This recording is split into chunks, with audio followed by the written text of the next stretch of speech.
കൃഷ്ണദാസ് മുരളിയുടെ സംവിധാനത്തിൽ സൈജു കുറുപ്പ് നിർമ്മിച്ച് തോമസ് തിരുവല്ലയും നിർമ്മാതാവായിട്ട് റിലീസ് ചെയ്ത സിനിമയാണ് ഭരതനാട്യം.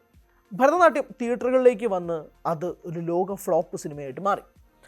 സൈജു കുറുപ്പിനെ സംബന്ധിച്ചിടത്തോളം അദ്ദേഹത്തിൻ്റെ കരിയറിൽ ആദ്യമായിട്ട് അദ്ദേഹം നേരിടുന്ന ഒരു ഫ്ലോപ്പ് സിനിമയൊന്നുമല്ല. ആട് പോലൊരു ഫ്രാഞ്ചൈസിലും അദ്ദേഹം ആ ഒരു ഫ്ലോപ്പ് നേരിട്ടതാണ്. പക്ഷേ ആട് 2 വന്ന് ആട് 2 വമ്പൻ ഹിറ്റായി. അപ്പോൾ അതുകൊണ്ട് സൈജുവിന് ഒരു പക്ഷധാരണയുണ്ട്, തിയേറ്ററിൽ വിജയിക്കാത്ത സിനിമകൾ പിന്നീട് വേർഡ് ഓഫ് മൗത്തിലൂടെ ആളുകളിലേക്ക് എത്തിപ്പെടുന്ന ഒരു സാഹചര്യം സൈജു കുറുപ്പിനറിയാം. ആട് വരുന്ന സമയത്ത് ടെലഗ്രാം ഇല്ലല്ലോ. ആട് വരുന്ന സമയത്ത് DVDസും ബാക്കിയുള്ള രീതിയിലുമാണ് ഇത് വേർഡ് ഓഫ് മൗത്തിലൂടെ അറിഞ്ഞത്. പക്ഷേ ഭരതനാട്യം വന്നപ്പോഴേക്കും ടെലഗ്രാമിലൂടെ ആളുകൾ സിനിമ കാണാൻ തുടങ്ങി, OTT പ്ലാറ്റ്ഫോമിലൂടെ സിനിമ കാണാൻ തുടങ്ങി. ഈ രീതിയിൽ മാറിയപ്പോഴേക്കും ഭരതനാട്യം ആളുകൾക്കങ്ങ് വർക്കായി. ഫേസ്ബുക്കിലും സോഷ്യൽ മീഡിയ പ്ലാറ്റ്ഫോംസിലും അത് കയറി കൊളുത്തി. അങ്ങനെ ഇതാ ഭരതനാട്യം 2 മോഹിനിയാട്ടം വരികയാണ്. മോഹിനിയാട്ടം ആദ്യ ദിവസം കണ്ടൊരു പ്രേക്ഷകനാണ് ഞാൻ. ഇപ്പോഴും സൈജു കുറുപ്പ് ചില അഭിമുഖങ്ങളിൽ പറയാറുണ്ട് നെഗറ്റീവ് റിവ്യൂ ന്യൂസ് 18 കൊടുത്ത കാര്യം. അത് സത്യസന്ധമായ കാര്യമാണ്. സത്യം പറഞ്ഞാൽ അതിൻ്റെ ആദ്യ പകുതി കണ്ടിട്ട് വലിയ വർക്കായില്ല, അതിൻ്റെ കോമഡീസ് വർക്കായില്ല എനിക്ക്. പക്ഷേ രണ്ടാം പകുതി കണ്ടിട്ട് ഹിറ്റായി വർക്കായി. പക്ഷേ എന്തുകൊണ്ടോ എനിക്ക് അതിൻ്റെ റിവ്യൂ പൂർണ്ണമായിട്ട് പോസ്റ്റ് ചെയ്യാൻ കഴിഞ്ഞിട്ടില്ല. സൈജു കുറുപ്പ് ഇപ്പോഴും ചോദിക്കുന്നൊരു ചോദ്യം, എവിടെയാണ് മോഹിനിയാട്ടത്തിൻ്റെ ഫുൾ റിവ്യൂ ന്യൂസ് 18 ഭാഗത്തുനിന്നും ഉണ്ടായില്ല എന്നുള്ളതാണ്. അത് ഇടാൻ പറ്റിയില്ല, അതെൻ്റെ പ്രശ്നമാണ്, അത് അക്സെപ്റ്റ് ചെയ്യുന്നു. പക്ഷേ മോഹിനിയാട്ടം കയറി കത്തി. മോഹിനിയാട്ടം കയറി കൊളുത്തിയതോടുകൂടി സ്വാഭാവികമായിട്ടും തേർഡ് പാർട്ടിലേക്ക് നീളാൻ തുടങ്ങി. മോഹിനിയാട്ടം 100 കോടി ക്ലബ്ബിൽ കയറിയോ അല്ലെങ്കിൽ 200 കോടി ക്ലബ്ബിൽ കയറിയോ എന്നുള്ളതല്ല ചോദ്യം. ആളുകൾക്ക് മോഹിനിയാട്ടം വർക്കായി. അതിൻ്റെ സട്ടയർസ് വർക്കായി, ഡാർക്ക് ഹ്യൂമർ വർക്കായി, ബേബി ജീൻ്റെ കഥാപാത്രങ്ങൾ വർക്കായി, ഡയലോഗ്സ് ട്രെൻഡിങ് ആണ്. അതായത് സോഷ്യൽ മീഡിയയിൽ ട്രെൻഡിങ് ആയി മാറിക്കൊണ്ടിരിക്കുകയാണ് ബേബി ജീൻ്റെ ഡയലോഗ്സുകൾ, പ്രത്യേകിച്ച് പിന്നെ സുരാജിൻ്റെ ഡയലോഗ്സ്, ഇതെല്ലാം കയറിയും കൊളുതി.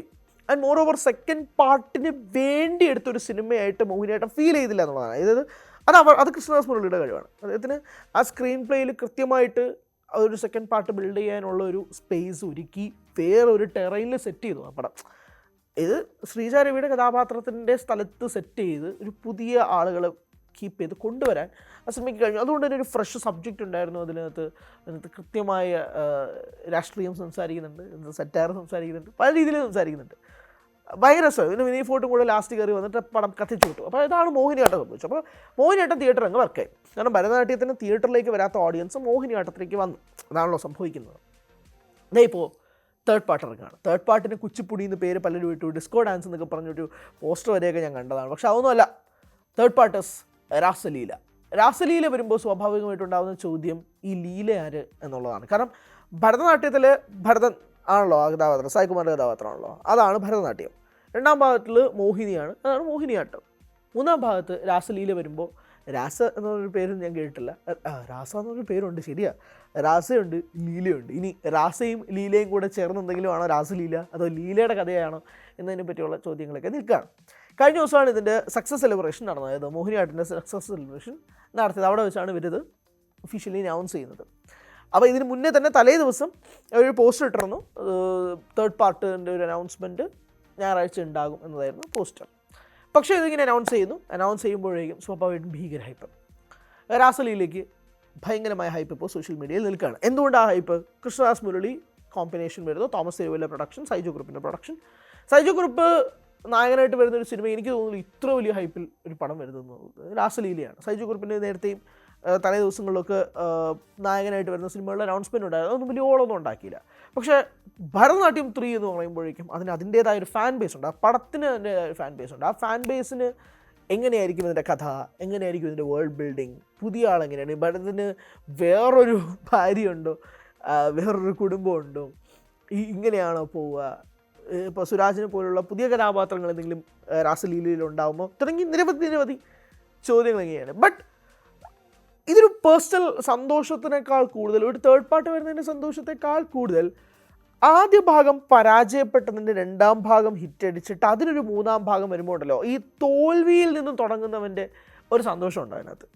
ഈ ജയിച്ചവൻ ഇങ്ങനെ ജയിച്ചുകൊണ്ട് പോകുമ്പോഴേക്കും നമുക്ക് വലിയ ഹൈ ഒന്നും കിട്ടത്തില്ല. പക്ഷെ തോറ്റവൻ ജയിക്കുമ്പോൾ നമുക്കൊരു സന്തോഷം കിട്ടാമെന്ന് പറയത്തില്ലേ, അതുപോലെയാണ് ഭരതനാട്യത്തിൻ്റെ കാര്യം. അതായത് ആടും അതുപോലെയായിരുന്നുണ്ട്. ആട് 3 100 കോടി അടിക്കുന്ന സമയത്തും അതേ ഫീൽ ആയിരുന്നു. അതായത് തോറ്റ തുടക്കമായിരുന്നല്ലോ, ആട് തോറ്റുകൊണ്ടാണ് തുടങ്ങിയത്.